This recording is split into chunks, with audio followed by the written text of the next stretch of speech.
Assalamualaikum warahmatullahi wabarakatuh.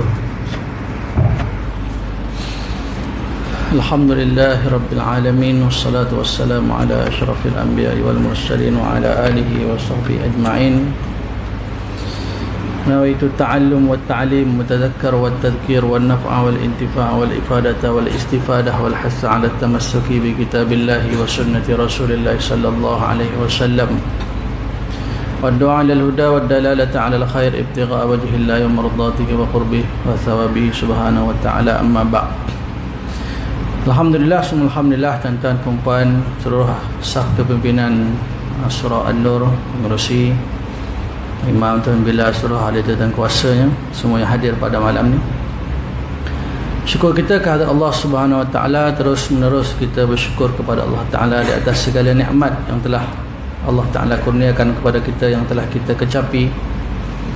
Dan kita bersyukur kepada Allah Ta'ala, kita sekarang berada di bulan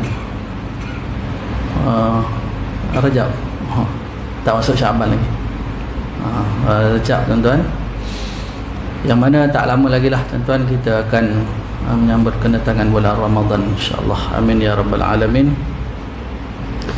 Baik, pada malam ni tuan-tuan kita terus sambung kajian kitab kita, tafsiran ayat ya ayyuhalladzina amanu,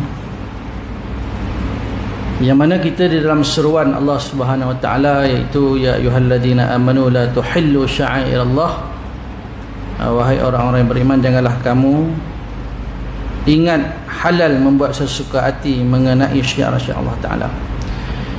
Dan juga dalam ayat ini Allah Taala berfirman tentang tolong menolong, wa ta'awanu 'alal birri wat taqwa wa la ta'awanu 'alal itsmi wal 'udwan. Maknanya hendaklah kamu tolong menolong untuk membuat kebajikan dan bertakwa, dan janganlah kamu tolong menolong pada melakukan dosa maksiat dan pencerobohan. Baik, kita lihat tentang apa kata musannif rahimahullah taala. Kata pengarang kitab, Bismillahirrahmanirrahim, kita dapat mengambil tauladan dari Nabi dan Rasul alaihissalam, iaitu insan yang dipilih oleh Allah Ta'ala untuk menyampaikan seruannya. Mereka diberikan kelebihan ke atas semua orang. Baik, tauladan tuan-tuan, contoh yang boleh kita ambil daripada Nabi Rasul alaihissalam ni, Allah Ta'ala kurniakan kepada Nabi Rasul ni alaihissalam ni, mereka adalah insan yang terpilih. Allah Ta'ala pilih mereka. Allah Ta'ala berfirman, innallaha astafa Adam wa Nuha wa ala Ibrahim wa ala Imran 'alal alamin. Innallaha astafa, Allah memilih. Allah pilih mereka, Allah berikan wahyu kepada mereka, dan mereka ini mempunyai kelebihan ke atas orang lain. Maksudnya apa? Mu'jizat. Mu'jizat ni maksud dia apa? Dia dapat melemahkan pihak lawan.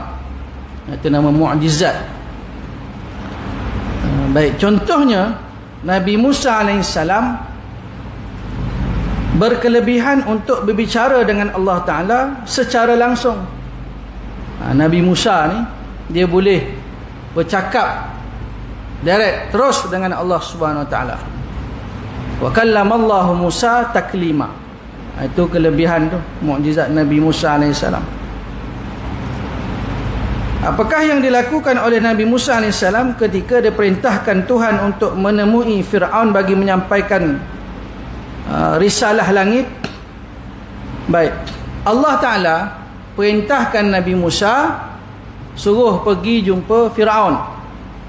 Idhhab ila Fir'auna innahu tagha. Pergilah kamu wahai Musa kepada Fir'aun, kerana dia ini zalim, kerana dia ini melampau. Baik, maka baginda Nabi Musa alaihissalam ni, dia memohon kepada Allah supaya melapangkan dada. Ini doa ni. Qala rabbi syrah li sadri wa yassir li amri. Ini bukan doa, ni ayat Quran. Dan maknanya setiap kali kita nak belajar, kita bacalah. Qala rabbi shrah li sadri wa yassir li amri wa hlul 'uqdatam min lisani yafqahu qawli waj'al li waziran min ahli haruna akhi shdud bihi azri wa asyriku fi amri. Maksud dia, Nabi Musa AS berdoa dengan berkata, wahai Tuhanku, lapangkanlah bagiku dadaku. Mula-mula sekali Nabi Musa minta apa? Rabbi shrah li sadri. Dada ni kalau nak terima ilmu kena lapang, kalau nak berbincang kena lapang, kalau nak mesyuarat kena lapang, kalau nak apalah, nak bercakap, nak bersembang, dada ni bagi lapang dulu. Kalau dada tu tak lapang, dia payah bincang tak jadi, nak putuskan sesuatu tak jadi. Dia kena lapang. Dada ni kita kata apa? Berlapang dada. Berlapang dada tu maksud dia, ini doa yang dibaca oleh Nabi Musa AS. Allah Ta'ala rakamkan di dalam Al-Quran, qala rabbi shrah li sadri. Kemudian Nabi Musa juga minta wa yassir li amri, dan mudahkanlah bagiku. Nabi Musa ni tuan kuat orangnya, tumbuk orang mati. Kita mati juga, nyamuk. Tenyih nyamuk mati. Nabi Musa yang gagah tu, yang boleh angkat tutup telaga perigi tu, berapa puluh orang kena angkat, dia angkat seorang. Macam ni punya kuat, minta pada Allah wa yassir li amri, mudahkanlah urusanku. Ini Nabi alaihissalam ni, dia kuat, dia tak lupa Allah Ta'ala. Dia kaya, dia tak lupa Allah Ta'ala. Dia dapat apa sahaja nikmat Allah, dia tak lupa kepada Allah Ta'ala. Malah dia merasa kerdil. Al-abdu faqir ila Allah, dia merasa lemah, dia merasa dia ni tak ada apa-apa di sisi Allah Ta'ala. Kemudian Nabi Musa minta juga wahlul 'uqdatam min lisani, dan lepaskanlah simpulan dari lidahku. Ada tak? Ada mungkin ustaz ceramah Nabi Musa apa tak bercakap tak lancar ni apa? Gagap. Mungkin ada. Kita tak boleh lah tuan-tuan pergi kata Nabi Musa gagap ke, cakap tak fasih ke, tak boleh lah. Kita cuma kata Nabi Musa ni dia ada sikit agak dalam berbicara tu agak ada sikit lah. Kita beradab lah dengan Nabi Musa AS. Tapi tak salah kalau kita nak bagi orang mudah faham. Nabi Musa masa dia kecil, dia pergi makan bara api, jadi lidah dia agak tak lancar ke apa sebagainya. Maknanya kita berlapik lah dalam kita nak menyebut tentang seorang Nabi Allah AS. Dan Nabi Musa juga kisah Israiliyat yang dia mandi. Nabi Musa mandi asing dengan Bani Israel. Bani Israel dia mandi sesama dia, tak pakai pakaian, dia mandi sama-sama. Jadi dia tengok Nabi Musa tak mandi dengan dia, dia kata Nabi Musa ni dia punya tu agaknya agak ni sikit lah. Saya tak, maknanya tak normal lah, begitulah. Maka Allah Ta'ala nak tunjuk, Nabi Musa letak pakaian di batu, batu tu bergerak. Ini dalam hadis Nabi SAW. Bawa lari dia punya baju. Kemudian dia bekerja ambil. Bani Israel tengok lah, normal je, okey lah. Bukan kita nak cerita lucah sini tuan-tuan. Ini nak cerita dalam hadis Nabi SAW. Jadi bukan bermakna bila mana kita kata Nabi tu ada kekurangan, kita telah menjatuhkan maruah seorang Nabi. Tidak. Tapi seperti mana kalau dalam hadis sebut, seperti mana yang difirmankan oleh Allah Subhanahu wa Ta'ala. Baik. Yafqahu qawli, supaya mereka faham perkataan aku. Ada orang tuan-tuan dia cakap laju, kita tak faham. Ada tak? Nanti bagaimana hari ni? Ada cakap apa benda, kita terpaksa suruh dia ulang 2-3 kali baru kita faham. Jadi Kita berdoa juga kepada Allah agar perkataan kita ni orang faham. Sebab kalau salah faham bahaya. Tuan-tuan dengan awak rumah salah faham. Tapi jenis suami dia bukan kerja dia nak explain. Walaupun kesalahan itu bukan pada suami, pada isteri, tapi suami kata kalau aku terangkan pun, explain pun tak jadi juga, tak payahlah. Salah faham. Jadi sebab itu Nabi Musa dia doa yafqahu qawli, sebab dia nak pergi berdakwah ni, nak dakwah Firaun. Jadi dia naklah supaya Firaun tu faham apa yang dia nak sampaikan. Kemudian Nabi Musa juga minta waj'alli waziran min ahli. Ini tentang tolong menolong ni. Nabi Musa minta, dan jadikanlah bagi aku seorang penyokong ataupun pengikut, penolong daripada keluargaku. Nabi Harun alaihissalam ni, ada yang mengatakan sepupu Nabi Musa alaihissalam. Ada riwayat mengatakan dia adik-beradik. Tak apalah itu tuan-tuan, tak payah berbalah lah. Kalau Al-Quran sebut ahli ni ahli keluarga lah. Kalau tak adik-beradik, sepupu. Kalau tak dua pupu, tak kisahlah, janji keluarga Nabi Musa alaihissalam. Jadi Nabi Musa tu minta seorang tolong dia.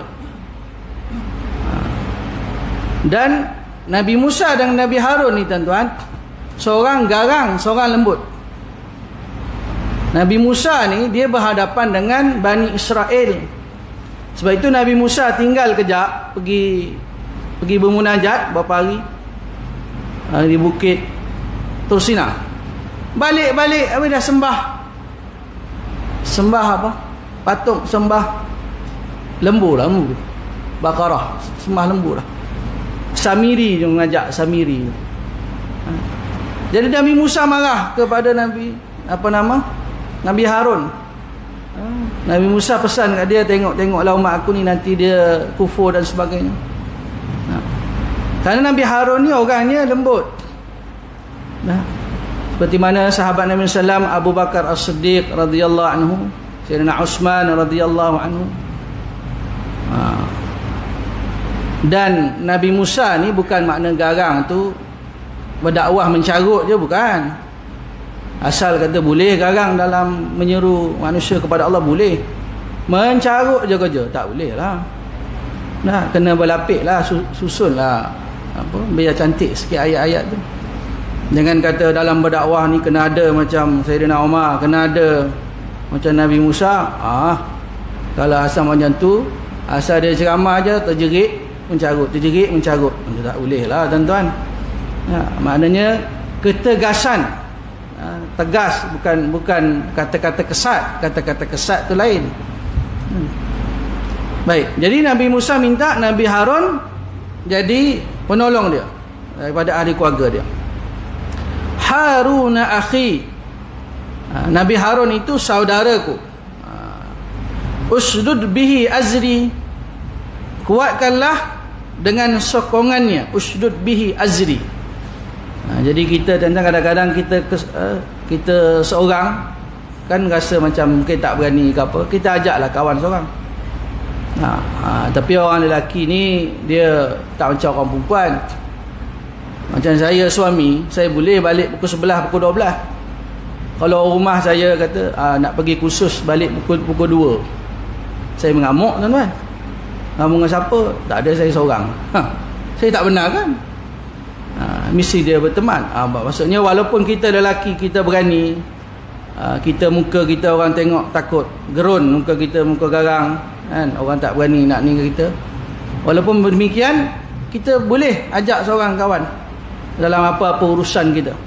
Itu dia, dalam Islam juga ajar berjemaah, pergi mana-mana berjemaah. Tapi berjemaah tu cari yang senonoh sikit, yang jenis semayang lah. Jangan cari kawan tak semayang, dengan kita yang asal semayang tak semayang kali-kali. Baik. Wa asyriku fi amri, dan jadikanlah dia turut campur bertanggungjawab dalam urusanku. Maknanya Tanggungjawab tu jangan pikul seorang. Sebab itu kita ni jadi suami, kadang-kadang kita ni nak kongsi apa yang kita fikir, apa masalah, apa yang kita hadapi ni. Tapi tak semua pasangan isteri kita ni boleh faham kita. Kita contohlah, kalau boleh apa yang kita luah, kita tak puas hati, isteri kita sokong. Betul, pro kita. Ada juga benda yang kita mengadu-ngadu, dia pula marah kita balik. Tak betul tu macam tu. Ingatkan nak sokong aku, rupanya marah aku balik. Jadi tuan-tuan, orang lelaki ni, saya mewakili orang lelaki lah, tak ada perempuan belakangan. Ustaz ni sikit-sikit lelaki. Dah saya lelaki, kalau saya perempuan, saya sokonglah perempuan. Jadi Nabi Musa dia nak tanggungjawab itu dia kongsi dia dengan Nabi Harun alaihissalam. Baik, Allah Ta'ala mengkabulkan permintaan Nabi Musa. Allah Ta'ala berfirman kepadanya, qala qad utita su'laka ya Musa, sesungguhnya telah diberikan kepadamu apa yang engkau pohonkan itu wahai Musa alaihissalam. Allah berikan. Nabi Musa doa, Allah berikan permintaan, Allah kabulkan permintaan Nabi Musa alaihissalam. Baik, kemudian junjungan besar Nabi Muhammad sallallahu alaihi wasallam berada di Mekah selama 13 tahun untuk menyeru masyarakat supaya memeluk Islam. Dakwah ini dijalankan secara sulit dan terang-terangan. Nabi SAW, tuan-tuan, ketika mana berdakwah di Makkah 13 tahun sebelum pembukaan kota Mekah lah, Nabi SAW dibantu. Dibantu oleh siapa, tuan-tuan? Begini, Nabi dibantu beberapa orang sahabat radhiyallahu anhu, ridwanallahu alaihim, radhiyallahu anhum, yang telah dilapangkan dada dengan agama Islam oleh Allah SWT. Ianya dipimpin oleh Abu Bakar As-Siddiq radhiyallahu anhu. Ni Abu Bakar As-Siddiq ni dia tolong Nabi SAW. Dialah yang duduk teman Nabi dalam gua tu. La tahzan innallaha ma'ana. Jangan takut, Allah bersama kami. Sebab itu tuan-tuan yang dimuliakan oleh Allah SWT, mana dalam berdakwah ni, kita orang Islam ni, dia kena berjemaah. Dia ada kumpulan. Tetapi tuan-tuan, yang kita bimbang, kita risau hari ni, bila mana ada kumpulan-kumpulan, maka terjadi perpecahan. Kita tak payah sebutlah yang semasa, tak payahlah. Kita bagi contoh zaman Nabi SAW. Selepas wafatnya Nabi SAW, tengok adanya Khawarij, adanya pengikut Muawiyah, ada pengikut Sayyidina Ali karamallahu wajhah. Kenapa semua ni terjadi ni? Maknanya perpecahan itu daripada dulu lagi.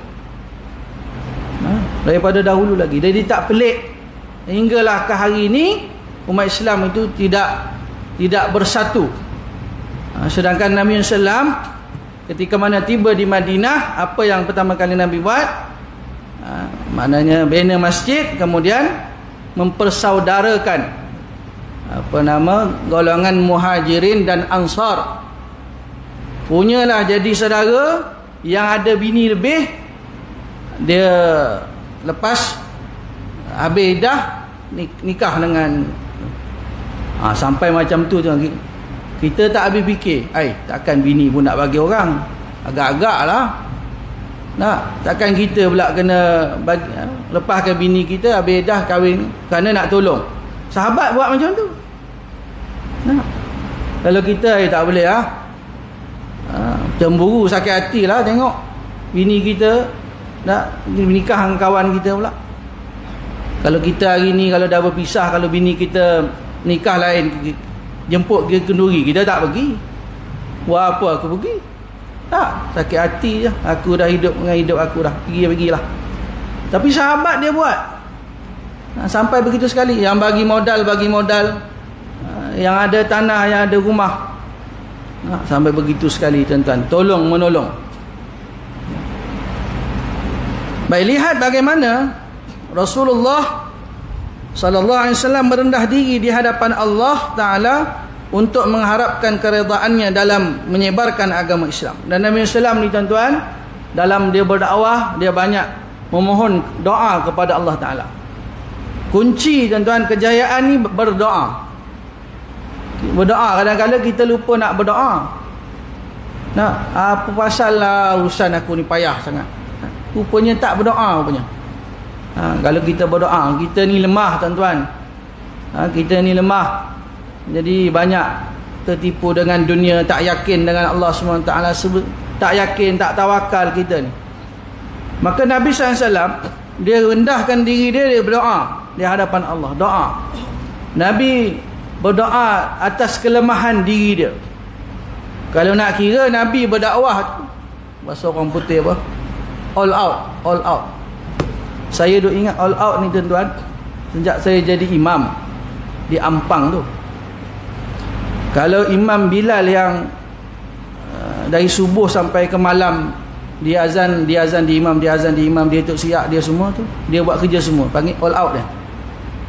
Saya ingat ada seorang akak tu, dia kata seorang je hari ni dia all out. Sampai hari ni saya ingat. Bukan saya dendam marah dengan dia tu, tidaklah. Dia apa, menghebah-hebahkan, mewar-warkan bahawa hanya seorang yang bertugas pada hari tu. Tapi saya ingat all out tu, saya ingat. Nak kira tuan-tuan Nabi sallam ni kalau berdakwah ni apa nama, Allah, untuk Allah Ta'ala dah tak ada lain lah. Tapi dia berdoa lagi, ya Allah atas kelemahan aku. Yang kita ni tak buat kerja apa, bukan tak buatlah, buatlah, tapi nak banding dengan Nabi sallam tu tak ada apa pun kita ni, habuk je, debu je, tak ada apa. Nabi berdoa, rendah diri, minta kepada Allah Subhanahu Wa Taala. Selain itu Allah Taala memberikan petunjuk kepada Umar Al-Khattab untuk menyebarkan agama Islam, dan Allah Taala beri hidayah kepada Sayyidina Umar Al-Khattab radhiyallahu anhu. Baik, dunia Islam memerlukan sikap tolong-menolong dalam segala hal, terutama hubungan antara bangsa yang menuntut persamaan pendapat dan sikap demi kebenaran. Jadi tuan-tuan, Islam kata pengarang, dia kena tolong-menolong. Dalam Malaysia ke, antara bangsa ke, seluruh dunia pun dia kena tolong-menolong. Antara sikap tolong-menolong yang dianjurkan Islam ialah tolong-menolong bersifat harta, duit, wang ringgit. Contohnya apa? Ibadah zakat yang dikategorikan sebagai tolong-menolong bersifat material, maknanya tolong dengan duit, dengan harta. Orang buat lawak hari ni, tolong tengok. Macam orang Kemalangan kan, tepi jalan jam kan, apa sebab? Ramai orang tolong apa? Tolong tengok, tolong rakam ada. Dia nak jadi orang yang pertama yang bagi laporan bahawa ada kemalangan di simpang sekian-sekian. Jadi tolong tengok je.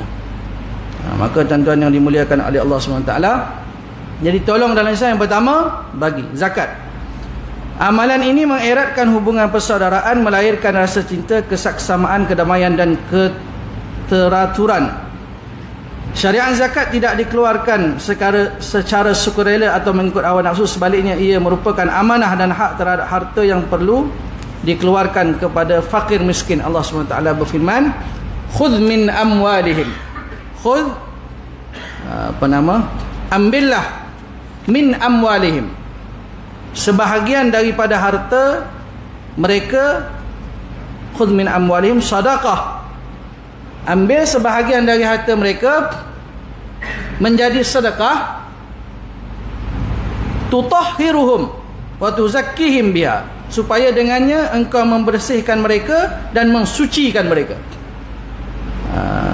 Kalau tuan-tuan belajar lughatan istilahan, az-zakah lughatan apa dia? istilahan apa? Maksudnya zakat ni dia tutahhar, maksud membersihkan. Harta kita tu bersih kalau kita keluar zakat. Ya. Hari apa dah surau saya ada ustaz mengajar faraid. Pembahagian harta. Tolak hutang, tolak apa, faraid apa semua dan sebagainya. Kemudian adalah dikongsi-kongsikan tentang menguruskan harta faraid ni.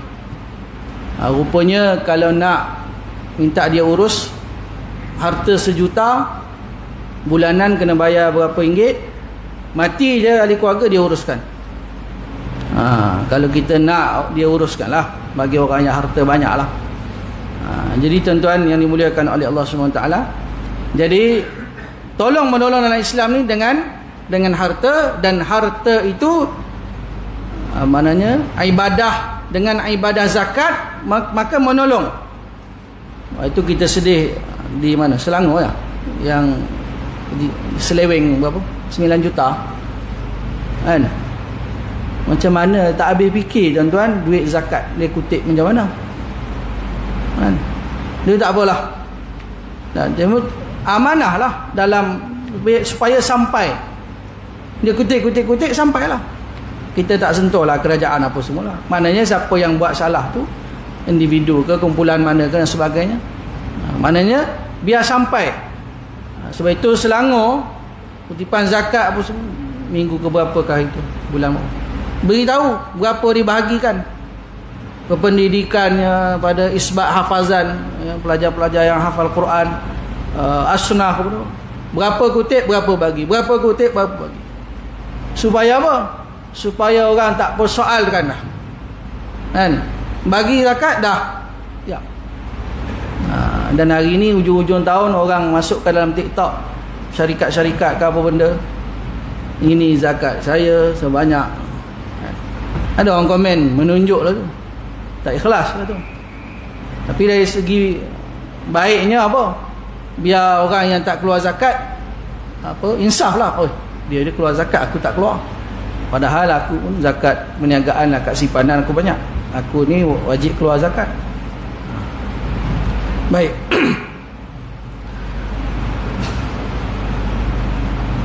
Wasalli alaihim, dan zakat itu engkau membersihkan mereka dan mensucikan mereka. Wasalli alaihim, dan doakanlah untuk mereka. Orang yang keluarkan zakat tuan-tuan, dia mendapat doa. Inna salataka sakanul lahum, sesungguhnya doamu, doa Nabi SAW itu menjadi ketenteraman bagi mereka. Inna salata sakanul lahum, ketenteraman bagi mereka. Wallahu sami'un alim, dan ingatlah Allah Maha mendengar lagi Maha mengetahui. Baik, firman Allah Ta'ala, walladzina fi amwalihim haqqun ma'lum, dan mereka yang menentukan bahagian pada harta-hartanya, lisaili wal mahrum, hak yang termaklum bagi orang miskin yang meminta dan orang miskin yang menahan diri dari meminta. Maknanya tentang haqqun ma'lum. Ini dalam bab zakat lah. Kalau tuan-tuan belajar apa nama fiqh tu, dalam bab zakat, kitab zakah, disebut juga tentang binatang al-an'am, binatang ternakan. Berapa jumlah unta kena keluar berapa jumlah kambing kena keluar zakat berapa jumlah. Dulu ada lembu tak? Dulu zaman Nabi tak ada. Ada Baqarah, ada lembu berapa, haqqun ma'lum. Maka itu telah apa nama ditetapkan tuan-tuan, berapa ada kena dikeluarkan. Baik, salah seorang pelancong menceritakan bahawa kaum muslimin di Bombay, ni orang Saudi, orang Arab lah, dia pergi ke Bombay ni India. Pengarang ni orang Saudi, mempunyai koordinator ni penyelaras, menguruskan himpunan zakat, sedekah dan wasiat. Selain itu dia mempunyai kilang, sekolah dan klinik. Salah satu amalan dia menolong orang miskin. Jadi tuan-tuan, orang yang kaya, hartanya banyak, dia banyak tolong orang, banyak tolong orang miskin. Barang siapa yang beramal soleh, Allah Ta'ala akan menjadikan pahalanya menjamin kebaikan hidup dan melatih anggota badannya untuk beramal. Tetapi apakah kaum muslimin di seluruh negara terfikir untuk menunaikan tanggungjawab ini? Jadi pengarang timbulkan persoalan lah. Adakah tuan-tuan seluruh umat Islam nak tunaikan zakat, nak keluarkan zakat ini? Mengeluarkan zakat ketika Baitul Mal tidak ditemui oleh kaum muslimin. Jadi hari ini adanya lembaga zakat kalau di Selangor ni, maka kita tak tahu nak kira macam mana apa semua, pergilah ataupun berhubung dengan staf-staf pegawai dia, mari ke syarikat, mari ke tempat apa kerja kita, company dan sebagainya, suruh dia kira. Kemudian berapa kita keluarkan. Baik, Islam menyatakan bahawa tolong menolong bersifat material dilaksanakan melalui amanah saham bersama dan sebagainya. Usaha ini dilaksanakan untuk mengelak penyelewengan syarikat atau penggunaan barang. Baik, kemudian tuan-tuan, Nabi SAW bersabda, iaitu menekankan tentang amanah dalam menguruskan harta zakat ni. Pihak yang diamanahkan untuk mengagihkan zakat dan sebagainya. Kata Nabi SAW, Nabi SAW bersabda, ini firman hadis kursi, Allah SWT berfirman, ana salisus syarikaini. Kata Allah Ta'ala, saya adalah pihak ketiga daripada dua orang yang bersyarikat. Ma lam yakhun ahaduhuma, selagi salah seorang tidak mengkhianati kawannya.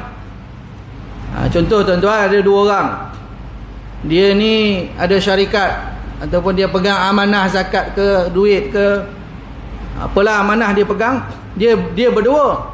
Allah berfirman dalam hadis kursi, aku yang ketiga, selagi mana yang kedua ataupun yang pertama tu tidak khianat. Malam yakhun ahaduhuma, malam yakhun, dia tidak khianat.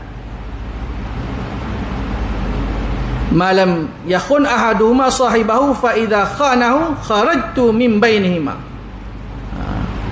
Jika dia mengkhianati, maka aku keluar daripada kedua-duanya. Jadi maksudnya apa tuan-tuan? Maksudnya Allah Ta'ala ni sentiasa memerhatikan kita. Raqiba, innallaha kana alaikum raqiba, innallaha sami'un alim. Allah Ta'ala sami', mendengar, dan Allah mengetahui, dan Allah Ta'ala juga melihat, basira. Jadi tuan-tuan, kalau orang yang dia pegang amanah harta ke duit zakat ke, tak kira lah amanah yang diberikan. Kalau salah seorang dalam syarikat itu yang memegang amanah itu khianat, menyeleweng duit, ambil duit dan sebagainya, maka pada mulanya Allah yang ketiga, tapi oleh kerana ada yang khianat, Allah kharajtu, aku keluar. Maknanya Allah Ta'ala Allah berpaling, Allah tak peduli dah, Allah Ta'ala tengok-tengok dah, Allah tak bagi perhatian dah.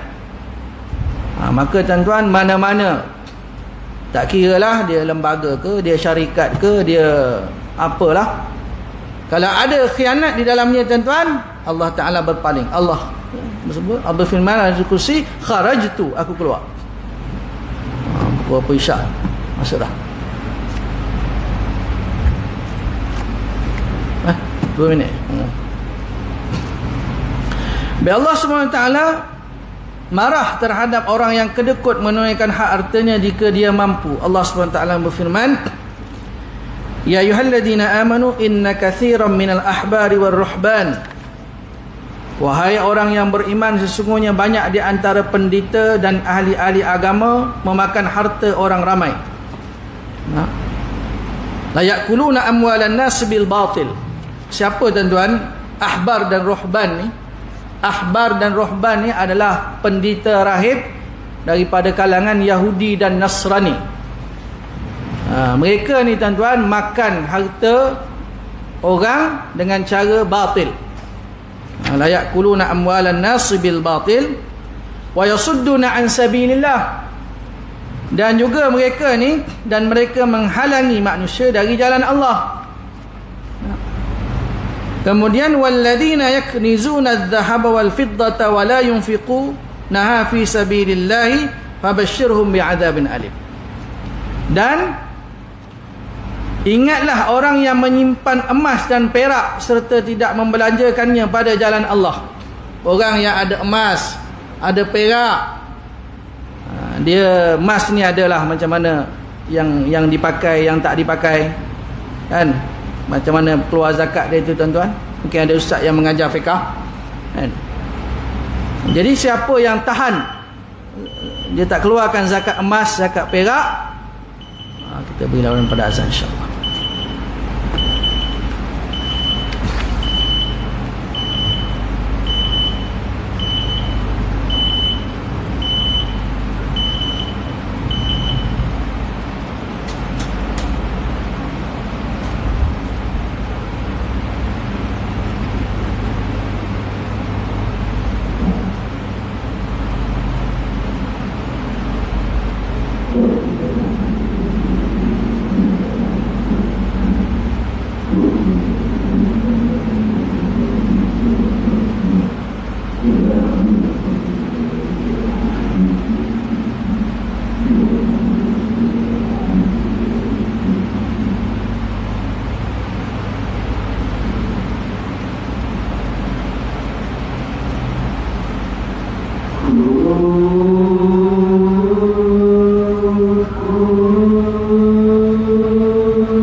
Allahumma salli ala sayyidina Muhammad wa sallam Muhammad.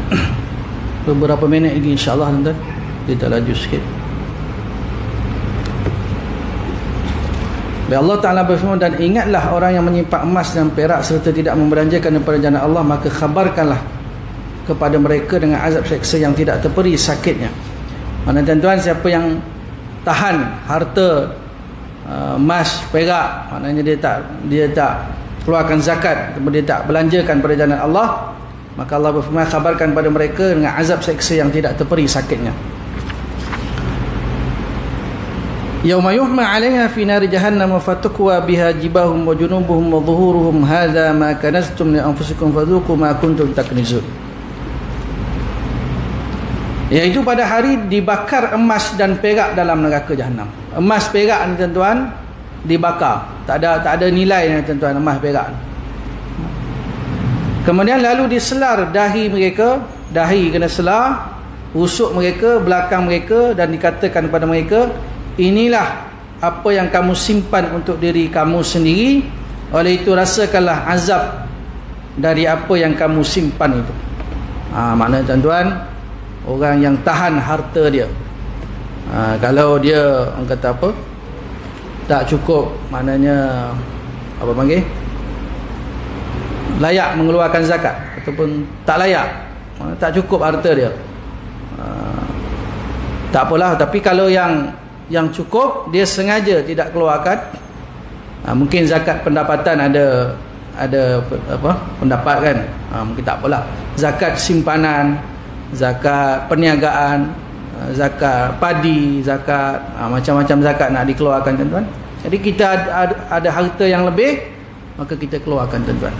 Kalau tak, Allah Ta'ala ancam hari akhirat kelak, hartanya tu emas perak ke apa semua dibakar dan mereka akan diselar. Maknanya dahi mereka, belakang mereka, usuk mereka, dan dikatakan pada mereka, rasakanlah azab disebabkan kamu simpan harta kamu itu. Jadi cukup sekadar itu tuan-tuan kuliah maghrib kita pada malam ini. Yang baik daripada Allah SWT, salah silap daripada kekurangan, kejahilan diri saya mohon ampun pada Allah Ta'ala. Minta maaf dengan tuan-tuan semua yang hadir pada malam ini. Terima kasih sekali lagi diucapkan kepada seluruh sah kepimpinan surau An-Nur, pengurusi Imam Bilal dan seluruh ahli jawatan kuasanya. Wallahu alam, banyak umur murah rezeki. Kita sambung lagi pada kuliah yang akan datang. Aku qauli hadza wa astaghfirullahal azim wa li wa lakum wa billahi taufiq wal hidayah. Assalamualaikum warahmatullahi taala wabarakatuh.